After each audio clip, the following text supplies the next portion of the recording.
Right, well, we'll just go ahead and start. This is the first audio and video podcast that we're doing here for the Clover Street podcast. And I'd like to welcome back those of you who heard the previous audio-only podcast that we had up on SoundCloud for a while. I'd like to welcome back our guest, Lawrence. Lawrence is back, and he brought a small record collection with him. And we're going to just talk about whatever you want to talk about, Lawrence. Welcome back. Yeah, yes, I did bring a small amount of albums from some artists I think needs a little bit more attention. I mean, everything's not, the Stones, Beatles, Led Zeppelin.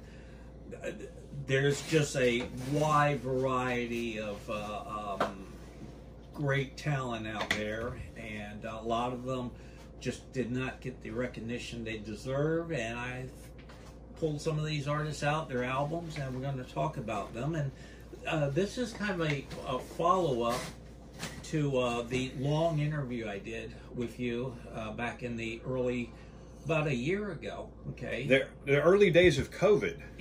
But pre-COVID. Was it? Yeah. Was it really? I Yeah. didn't realize it was that It long was ago. about November. Okay. Okay.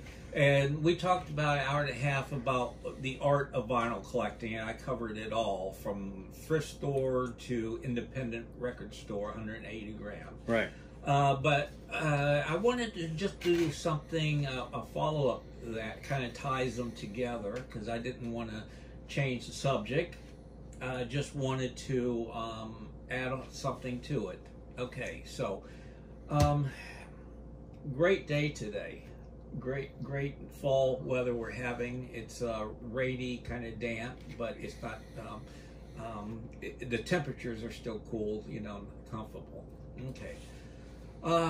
Where do I start, Chris, from here? Well, now, what is so special? Why did you select these particular albums from your collection? Are these lesser-known artists, or? Let's say they're lesser known to the general public, but these artists did form a fan base, a smaller fan base, and I belong to vinyl community sites, and people post these artists, and I just wanted to give them a little recognition. All right, yeah, well, show us what you got. Okay, Leon Redbone. I've heard of him. Yeah, I first found Leon Redbone he appeared on the early Saturday Night Live shows back when they, during their first and second season. And Leon's a really unique, interesting artist. He he does music from the 1920s and 30s and some 40s. He does old jazz, old standards, just from that era, and he presents them in a modern way, but still keeps it very original too, Yeah. Now, what's up with that cover? That looks like an old Warner Brothers cartoon. Yeah, and I'm sure that maybe they had to get permission to use this cover. Hello, my honey. Hello, my baby. Exactly. And Is that one of the songs on there? No. Oh. But you got the kind of the vibe when you said that. I got you. Yeah. Huh. Interesting. Now, a lot of people think music started when they were born, and it's just what they're listening to. True. No, that's true. Music goes back to the cavemen. It does. It really does. Yeah, and into the classical period, into cultures, folk, Hungarian folk music, Yeah. religion. It's been going on for a long. Yeah, and if you look at it that way, we have only been around to experience a tiny little bit has been created in our life from the last 50, 60 years. So, if you go back in time enough, you'll definitely see how music has evolved. Open your mind, be accepting of new music. Just because it's old doesn't mean it's not cool or it's not good. Okay, so Leon, he draws from the music of the 1920s. Okay, going way back. Yeah, the standards, the old folk songs. So you got on this album, Sweet Mama, Hungry Home, or I'll Be Gone. Sweet Mama, Hurry Home, I'll Be Gone. Okay, Ain't Misbehaving, I'm Saving My Love for You. My Walking Stick, which is a very cool song. And his music is very minimalistic. It's usually just him and his acoustic guitar and a tuba player, you know. And I'm sure he played with other, had other people in his live setting, maybe a piano, but it's still all very basic. And Leon has this voice from that era, you know, hello, my honey, you know, kind of a, you know, deep, nice baritone. Do you know if is he the one who did the voice for the frog in that cartoon? Was that him? No. Oh, it wasn't. You're, okay. You're getting on to something else. Okay. And I wish I knew more about, I got a little itch right there. Okay, I wish I knew more about his career. Yeah. Because on these albums, I'm just telling you what I know. I did not do any Wikipedia research, okay? How I perceive them and my limited knowledge, but still I wanted to point them out. Anyway, here I already showed this album. I got 3 of his albums. And this is Double Time, Campbell. And you can see right here the way he dresses. The facial hair and the sideburns and the cigar and the Panama hat and the white cigars right here. So that was his kind of persona. Seems a bit eclectic. Yeah, right there. And see, another photo shot. I just noticed that the air conditioner turned off and it got much quieter in here. Good. So that's good. Yeah. Good. So Leon's just kind of really mysterious. You know, one guy. If somebody's listening and they say, "Well, let me just sample one song of Leon's," Okay. give me the song. Okay.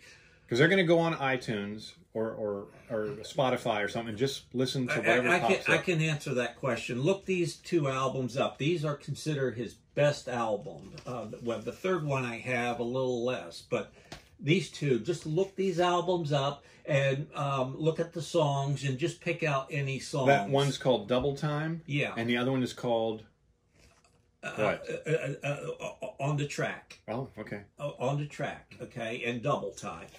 Look these albums up and look at the songs, and you could go to Spotify if you want to listen to the entire album or other whatever streaming you have. Yeah, there's a million of them out there. Yeah. They'll find it. YouTube, Spotify. And he's on YouTube. There's performances of him on YouTube, so you can catch that as well. But he's a very cool artist to get to listen to, and this is really late AM hours at night if you happen to be up and you just want to listen to some music to kind of fit that time, okay? All right. What else you got there? New artist? Something different? Something along the same lines. Okay. Lee Michaels. He is best known for his top 5 hit, Do You Know What I Mean? It was kind of a soulful R&B. I believe I know that one. Yeah, it's been 13 days since I don't know when. Da, da, da, da, da, da, da, da, Okay. da, da, da, you know. You can look that up. Look it up. Absolutely. Yeah, and that was his big hit, 1971. It went in the top 10, and you know, once you hear it, it's an earworm song. It just gets in your brain, and if you never heard it, you heard it once, and then you turn it off, it will stick in your head. Okay, he's a really, really great vocalist. Multi-musician, but mostly keyboards and pianos, but he played other instruments as well.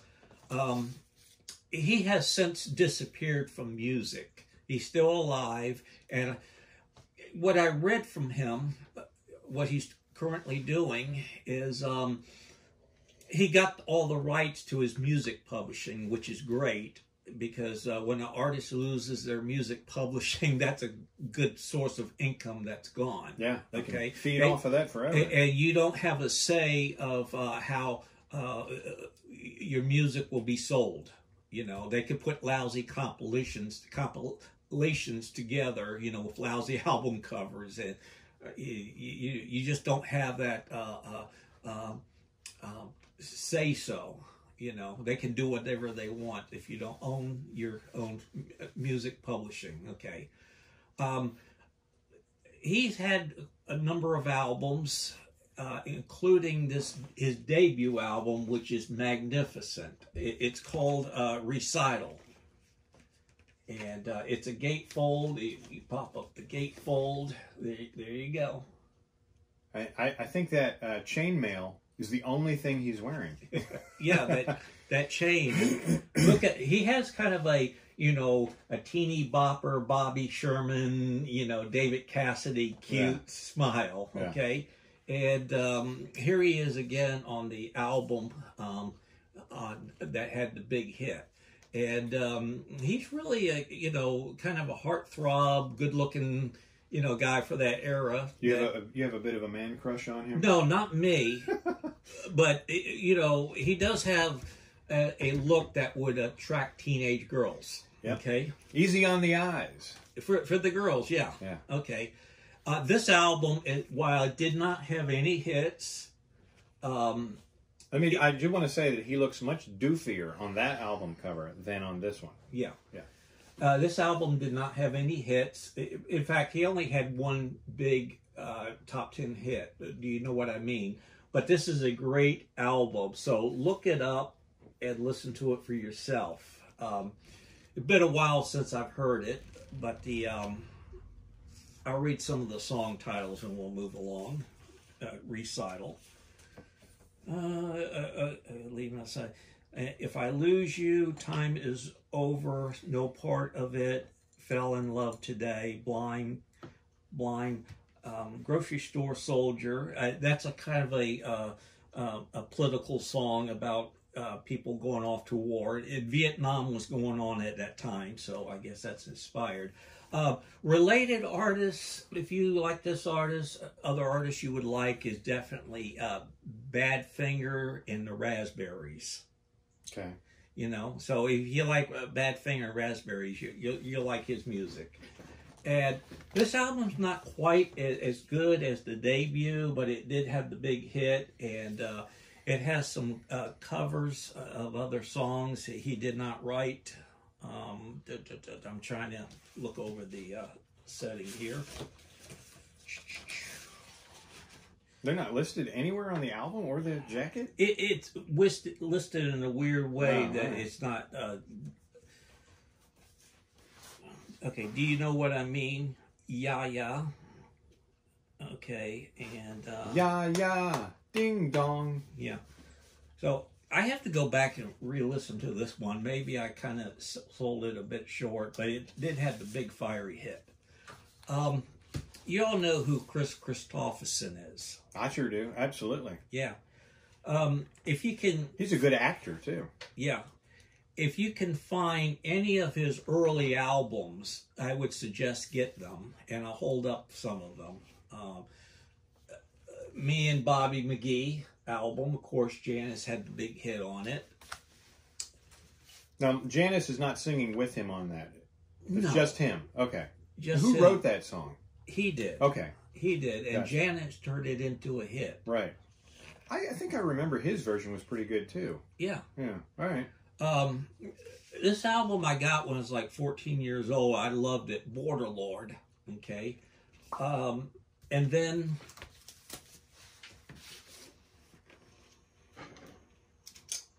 Yeah, he's a good artist. Okay. And then the album that was very big for him, where he was really getting he was selling some albums now. Those other two did not sell well. It took a while for the the public to catch on to Chris Christopherson. His songwriting and people recording his songs became bigger than his solo career. Okay, and then this album came out, and this album did very well for him. I did not realize that Jesus was a Capricorn. Yeah. Had no idea. Jesus was a Capricorn. He ate organic food, long hair, beard, and sandals, and a funky bunch of friends. Oh, so I've never heard that song in my life. Wow. You know, he's kind We'll of... have to sample that He's one later. kind of presenting Jesus as a hippie. Yeah, yeah. When you think about it, yeah. Long hair, yeah, beard, yeah. Wore robes and didn't bathe. Yeah. Very often. Well, that bathing was not quite as... So is Chris Christopherson trying to send the message that Jesus was nothing more than a dirty hippie? No. Okay. I mean, back in the biblical days, everybody was a hippie. Everybody was a hippie. Everybody was dirty. They didn't have the modern facilities. Well, don't sell them short, Chris, because there were still streams right. and all that. Sure. Uh, like Woodstock. Well, bathed in the little ponds. I got to tell you something. As society advanced and we got to the point where we had kings and queens living in luxurious castles, you know, being waited on hand and foot and all that, some of them did not believe in bathing. And an interesting fact, did you know that Americans and Australians are the only people in the world that bathe daily? The rest of the world, Europe and all that, they think we're weird.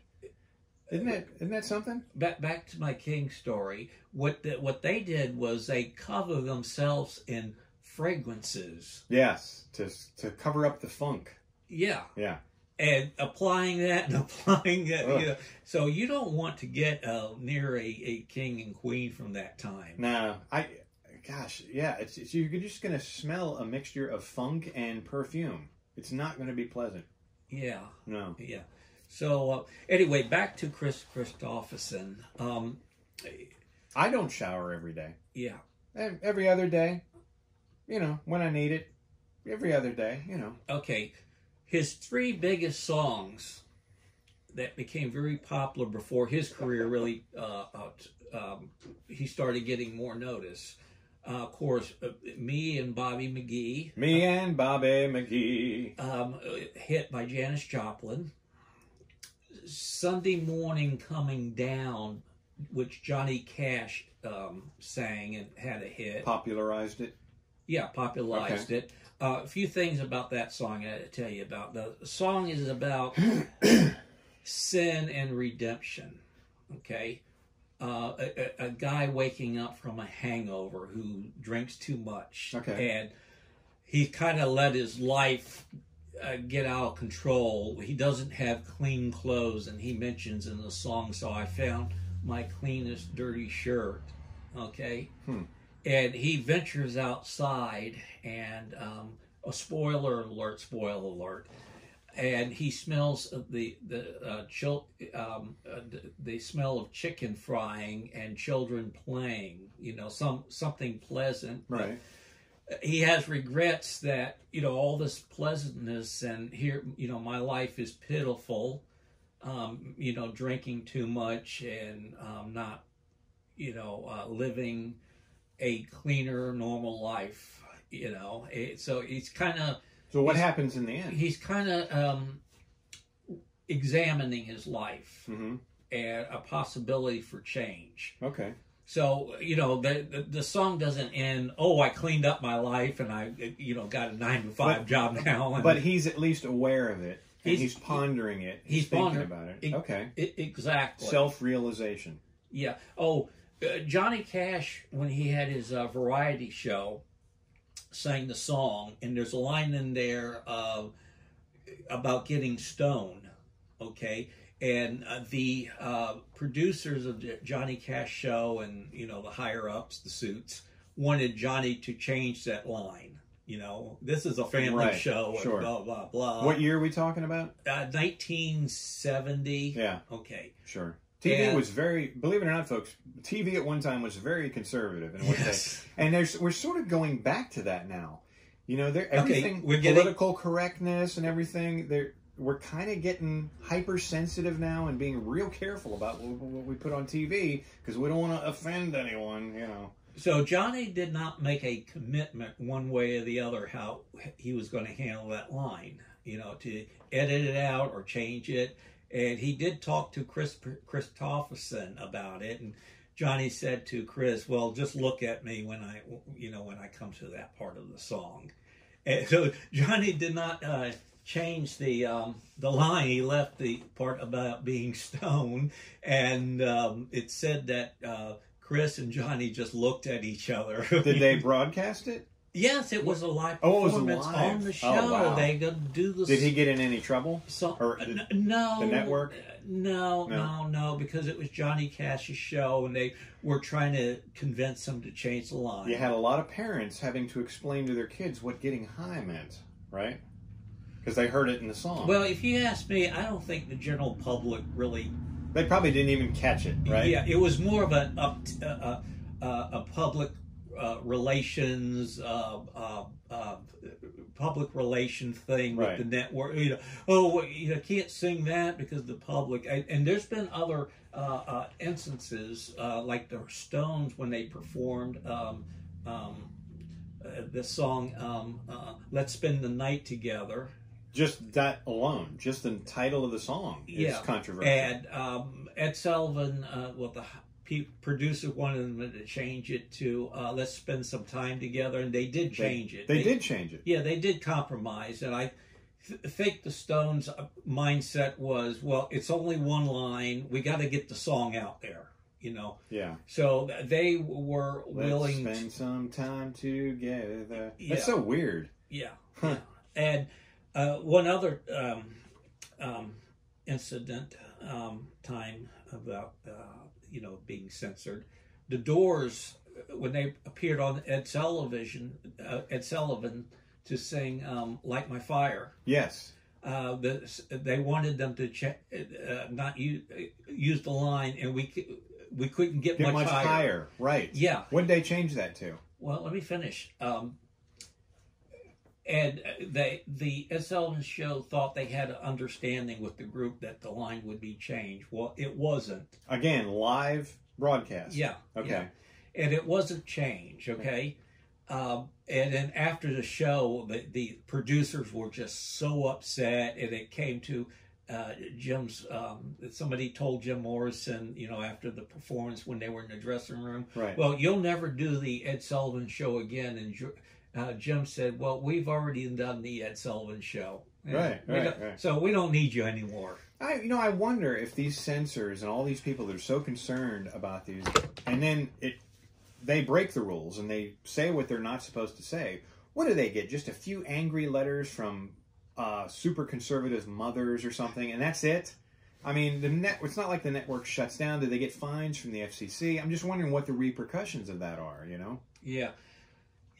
When you say super conservative, I think that's just a really tiny fraction, because conservatives are always, we're so so conservative. I don't think a lot of conservatives wouldn't care, Okay. Right. It's just that tiny fraction. They seem to paint conservatives with a broad brush, and also liberals too. I don't want to get into politics, right. But we're talking about a particular era, late '60s, early '70s, of how artists were approached to changing a lyric line in their song. They were supposed to perform.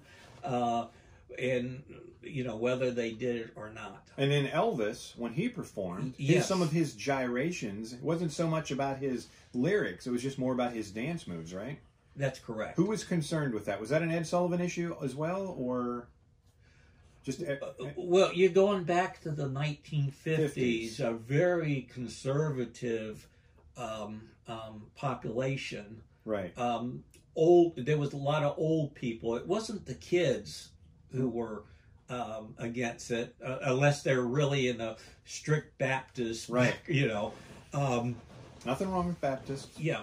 So there was a stir. You know, Elvis was kind of a controversial figure when he first appeared. Isn't that something? And you look at him now, and he's like, you know, he's lightweight stuff compared to today's. And towards the end of his career, he really got conservative.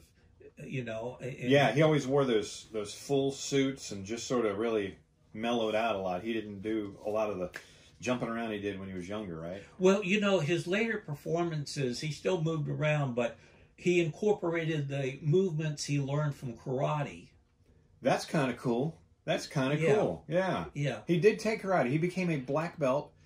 I don't know what type, if it was judo or taekwondo. Do you know? I don't know. Okay. But Elvis's later period was far different from his first. You know, the first year, you know, black leather jacket and all that. Right, very tight little pants. Yeah, and he was great on his 1968 comeback special, especially when he did the segment called the Black Leather Sit Down, which was kind of the unplug of its time, but they were plugged into amps. Okay. But having an intimate setting and playing songs, you know, strummings and bass, you know, keep it very minimum. And later, MTV had presented music in such a similar setting, but it was more acoustic guitars. Okay, so that was the precursor to MTV's Unplug. Right. Okay, so on that black leather sit down, it was just Elvis. Scotty Moore and another bass player and Elvis. And the cool thing about that is you get to see Elvis play some guitar, some cool rhythm guitar, and he's really jamming, because during his later performances when in the late 60s, the guitar was more of a prop. He wasn't really playing it. You know, he was singing and he had his backup band. Right. But on the black leather sit down, he is really hammering away at that guitar, you know. And it's too bad that he didn't develop that way, that he went, you know, the Vegas lounge singer route. Yeah. You know. He did have some really good hits in the late 60s, early 70s after a really dry period. And his last big hit was... big top 10 hit was A Hunka Hunka Burning Love, which was a good song, you know.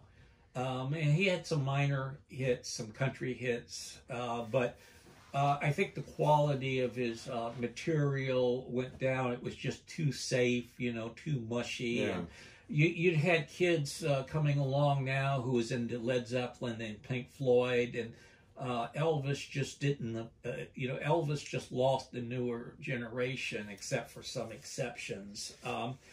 But Elvis is still the king. He was an interesting character, very complex dude. Yeah, this is Elvis. You know, I actually went to Graceland back in 01 or 02. Yeah. Yeah, it was cool. I took a bunch of pictures. Got to tour his house. He just had so many different themes and different rooms and stuff. But the styling is all like grandma's furniture. Well, yeah, it was the time period too, you know. He had a jungle room, which was the coolest thing, with the shag carpet, and it was just very, very dated. They even had the room where they had a TV similar to the one that he shot out. They had that set up. He actually shot a TV screen with a gun. I don't know why. Maybe they showed something on there he didn't like, but... And I got to see his gravestone, and I think his middle name is spelled wrong or something on it. Now, my big regret was in 1974, I think it was. I had a chance to see Elvis because my mom and your mom went to see Elvis, and they said, "Hey, we got another ticket. You want to go?" I said, "No." You know, Elvis... He was square. Well, I knew Elvis's importance, and I knew how great his records was, but I was just into other things. Okay, was it at Scope or Coliseum? I think it was at Scope. Norfolk Scope. Yeah. Wow. I regret not going. Yeah. Oh, I'll bet. Because, you know, Elvis was kind of ancient ruins. Yeah. Even ancient ruins are magnificent to look at. Yeah, and then some of your favorite artists that you grew up with, the rock and roll guys, Elvis was a huge influence on them. Right.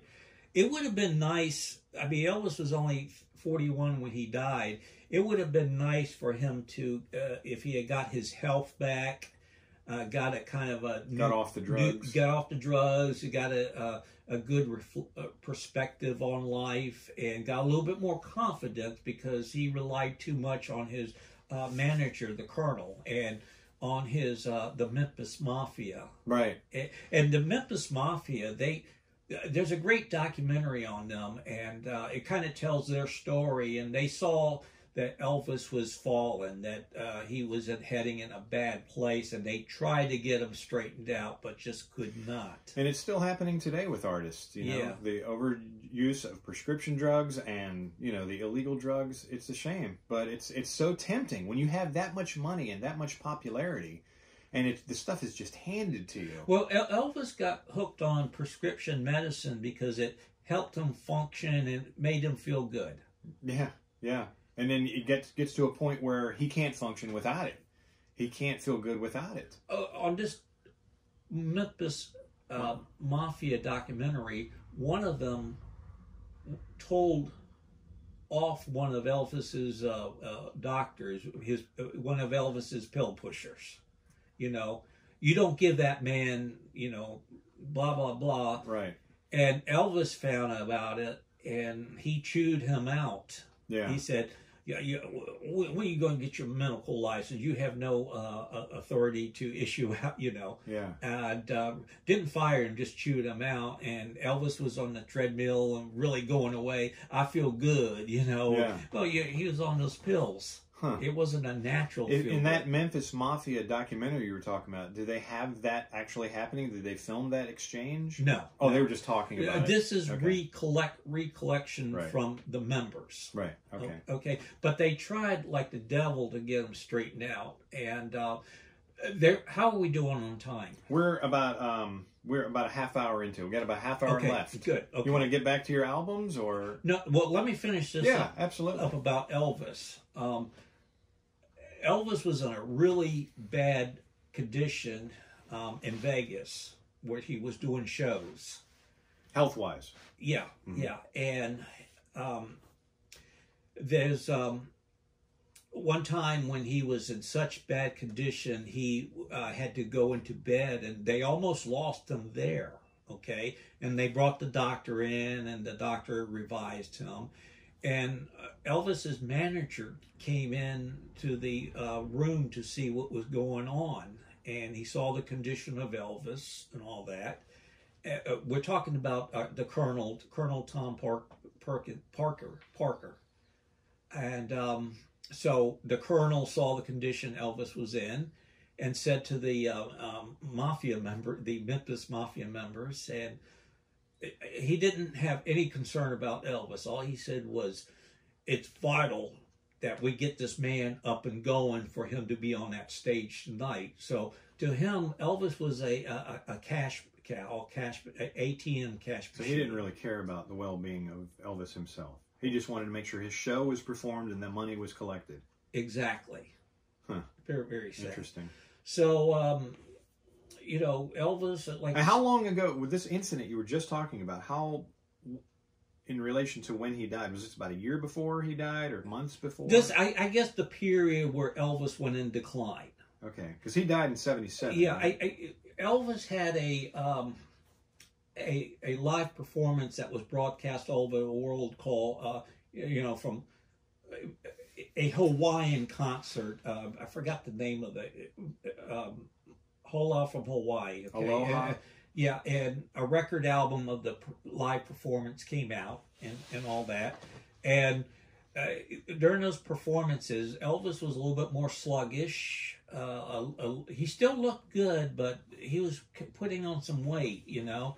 And his singing just didn't seem as compassionate, you know. Yeah. Like he's going through the emotion, and right. he was deep into the Vegas outfits. You know, yeah, it's not bad performance, but you could. They were kind of dressing him up nicely, but you know it was the start of the decline. Yeah. Leon Russell, Is that the next one? That's the next one. Right. Have you ever heard the name? I've heard his name. I have heard his name. I don't know anything about him, though, I don't think. Leon was I think he was part of the Wrecking Crew, or associated with them. He played on a lot of hit records, and I don't have the list. No, you don't need it. Okay, so he was a great session musician, very thought out. Was he a rock and roll guy? Yeah, okay. More blues, gospel. Okay. You know, that was Leon's style. But he started out as you know, touring, and got himself really immersed in the music scene before having a solo career. Okay. Leon had a great voice, a very kind of voice that lends itself to gospel and blues, but he was a great songwriter. He wrote the song for You, which is just a beautiful... The one Ray Charles redid? I think Ray Charles covered it. That's a great song. Yeah. That song actually was the song that my dad and stepmom danced to as their first dance together at their wedding. And the Carpenters covered it too. Did they? The Carpenters. Okay, I did not know that. Yeah, that's a great song. They did a great job of, although they had more of a clean style, they just still put a lot of soul into it. And he wrote that song? He wrote it. Oh, okay. And he wrote a couple more that were standards as well. And he's is noted for his performance on the concert for Bangladesh. Are you familiar with that? I've heard of it. 1971 August, something George Harrison and Ravi Shankar put together, because there was a famine going on in India, and Ravi approached George about putting together a benefit concert to help alleviate suffering, you know, raise money and awareness. And so it was put together a historical live show at Madison Square Gardens, and lots of people on that show. Bob Dylan, his first appearance in years. Bob did about 5 songs that was on the that's on the concert for Bangladesh. George Harrison was just coming off of the success of All Things Must Pass album, so his songs are on that album. Do you have this on vinyl? Yes, I do. Okay. I haven't listened to it in a long time.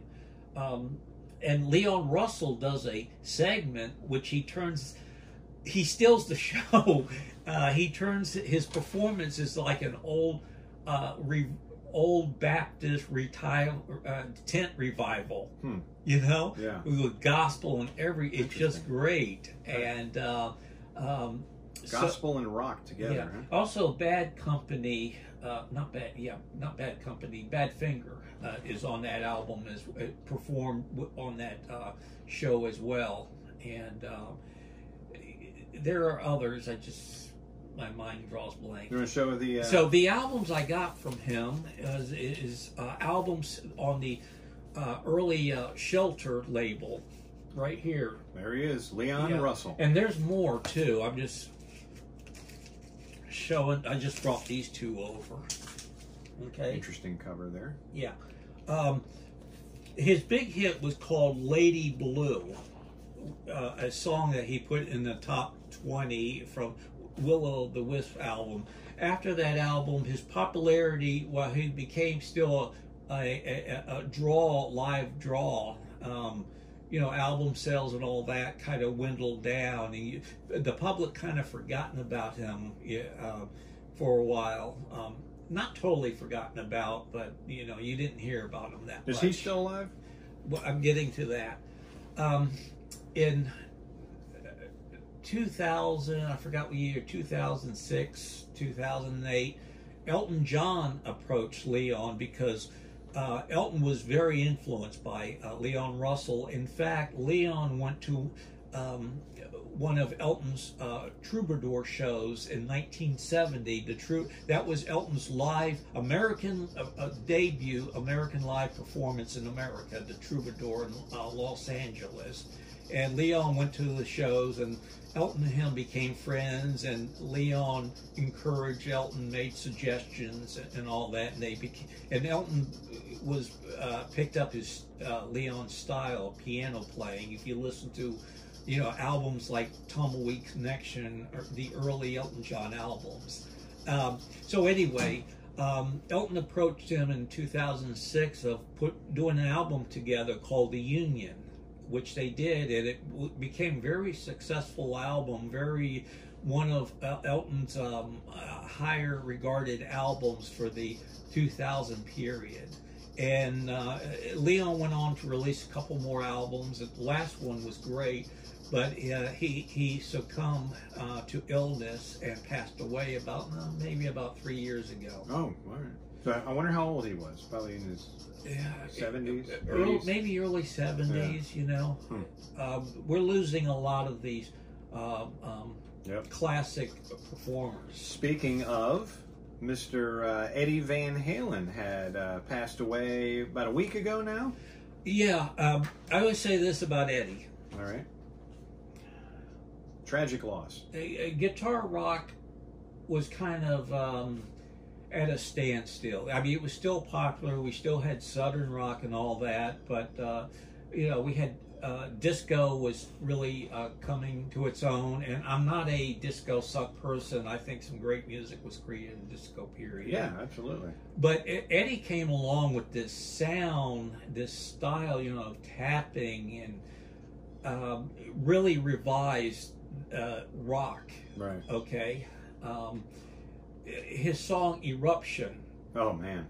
That is like a nice bred stallion horse, that really has a lot of power and energy going into the rodeo ring, and it's just doing all kinds of things, just running around and coming up, woo, that, as horses do. Sure. I never thought of it that way. Yeah, that was Eddie. Yeah, for sure. And I think there was 3 periods of Van Halen. Okay, the David Lee Roth period, Sammy Hagar period, and then the lesser period of after Sammy left. They used another vocalist that didn't work. You don't know his name, do you? No, okay. He was the lead singer of the group Extreme. Okay. Okay. And then grunge came along. So Van Halen laid low for a while. Not as many tours. There was no album releases.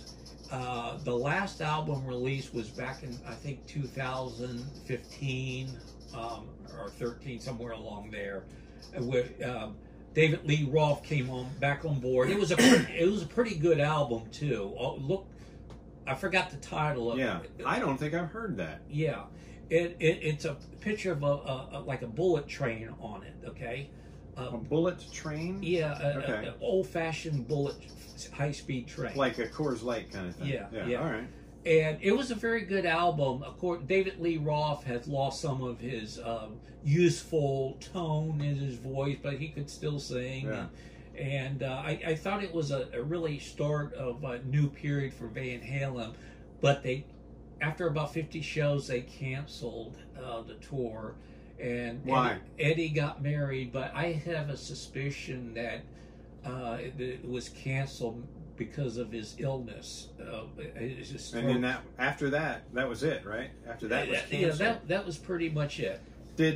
Was the Van Halen reunion anything like the Led Zeppelin reunion in that where they didn't get along that good, the Guns N' Roses? But I can't tell you that because I'm not there. I don't know. They were able to pull off an album in 50 shows. Let's just leave it at that. Yeah. Huh. Okay. Well, that would have been something to see then. Okay, I'm going to finish up more. How much time? Rest in peace, Eddie Van Halen. We got about 20 minutes. Okay, good. 15 to 20. A few more I want to cover real quick. I'll show this. Who's that? Donnie Irish. Donnie Irish. And where's my glasses? Right here. Okay. Donnie Irish had a. This was his best album, and I've not heard of him. Yeah, I got another one. This is just a great freaking album. So if you see it at a thrift store and it's playable, get it. His big hit on it.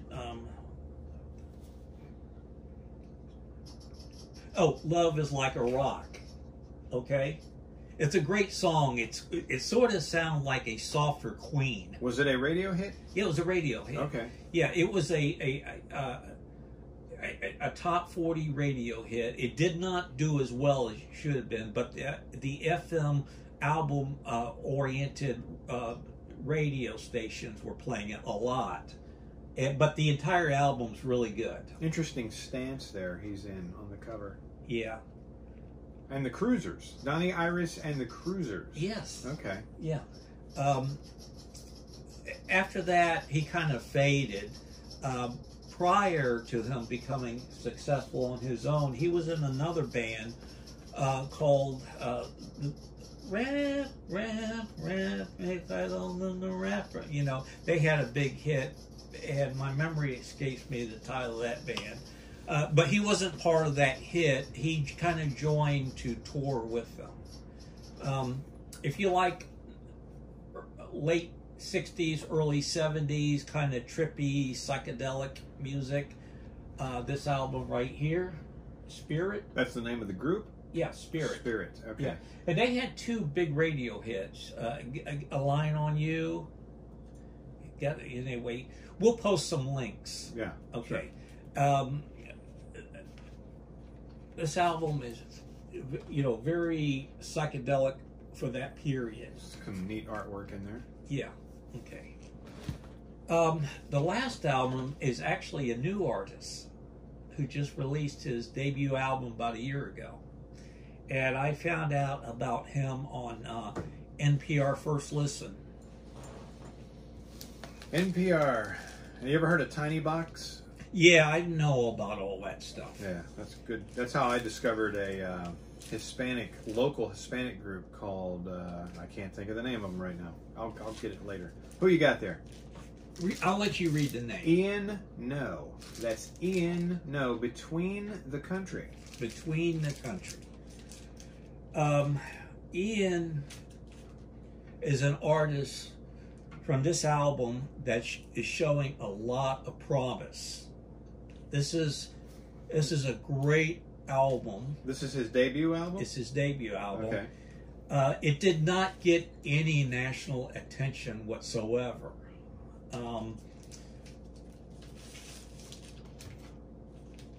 And I'll talk a little bit about his music, but I want to show this because it kind of reflects his music.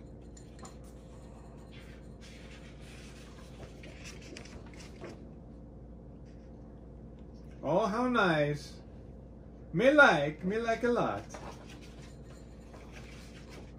There's the lyrics. You can call Ian a Appalachian troubadour because he's from Tennessee or Kentucky, but I think it's Tennessee.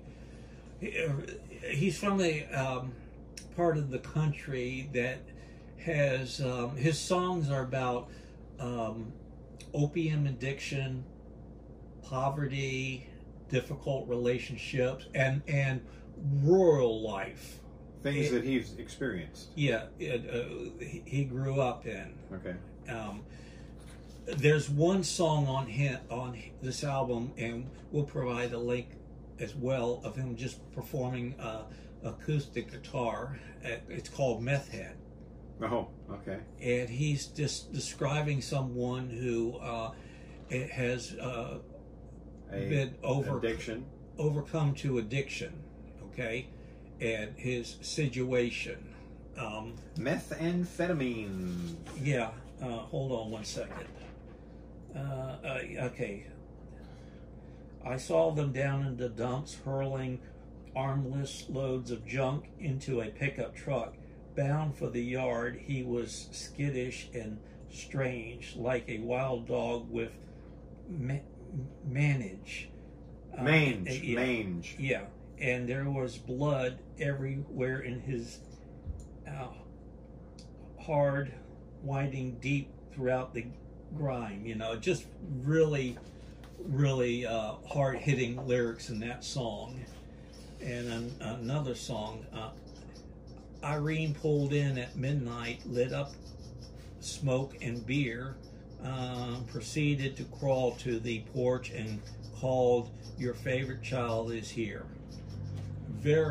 There's not a moment wasted on this album. Just every song you want to listen to. There you go. So check it out. If you like Dylan, if you like John Prine, but Ian doesn't have the humor of John Prine. Americana, folksy, roots music, and he's got a great voice. That what's really grabbed me. Kind of a Woody Guthrie type of voice. Anything like John Denver at all?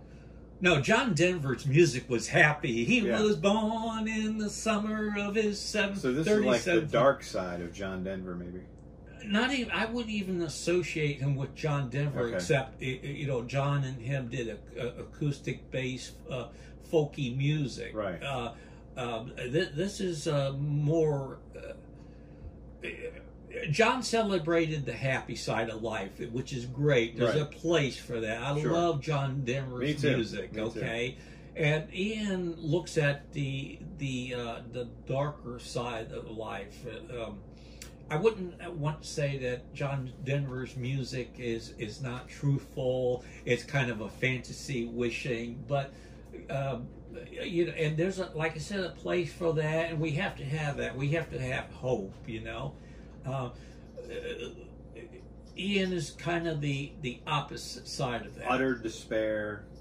You're at the end of your line. Well, yeah, but there's hope too. Okay. There's hope too. It's not all, you know, depressing and all that. Just looking at the situation. Right. Being real, being honest. So speaking of depressing situations, how are you handling the COVID that we've been dealing with now for like what, the last 7 or 8 months?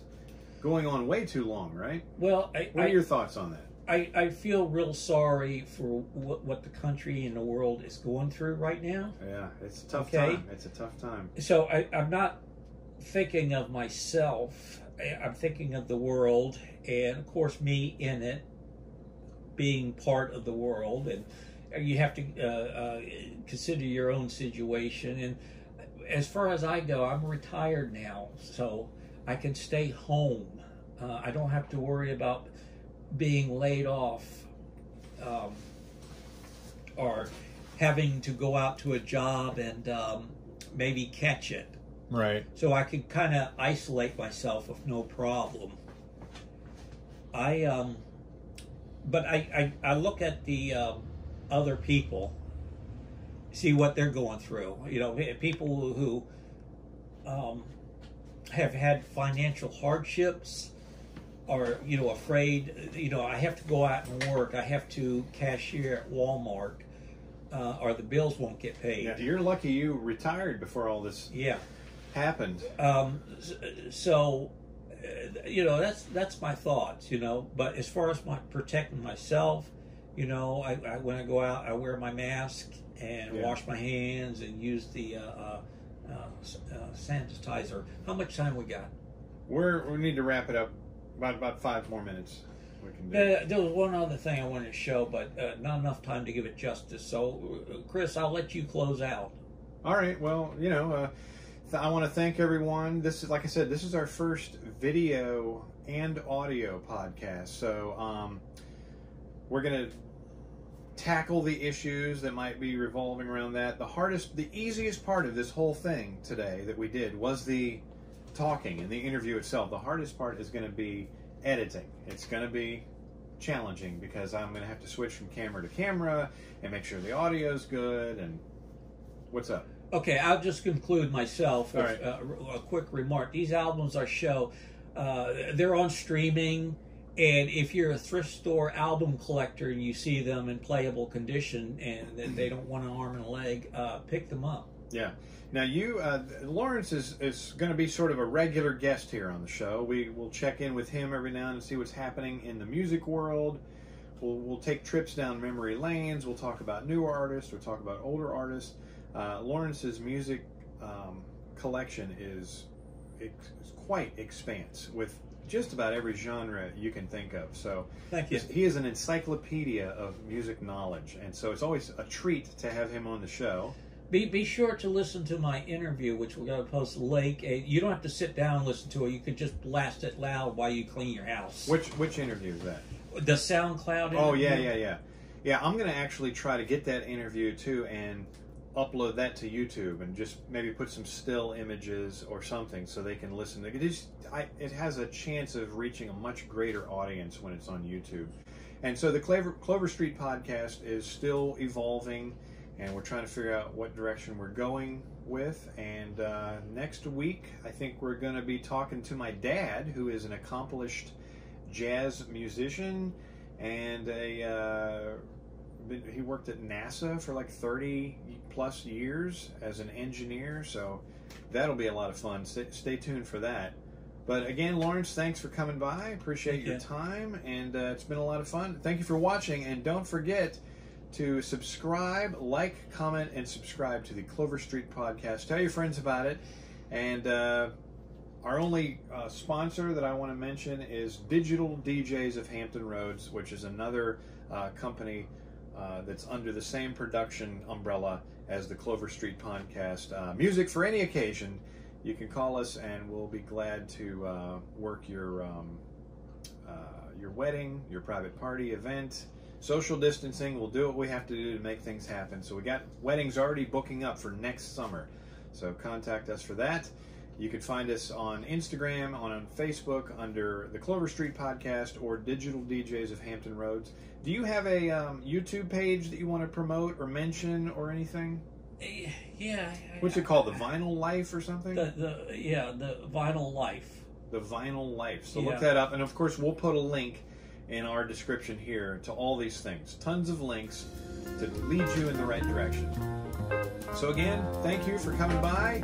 Thank you, Lawrence. And that will conclude this episode of the Clover Street Podcast.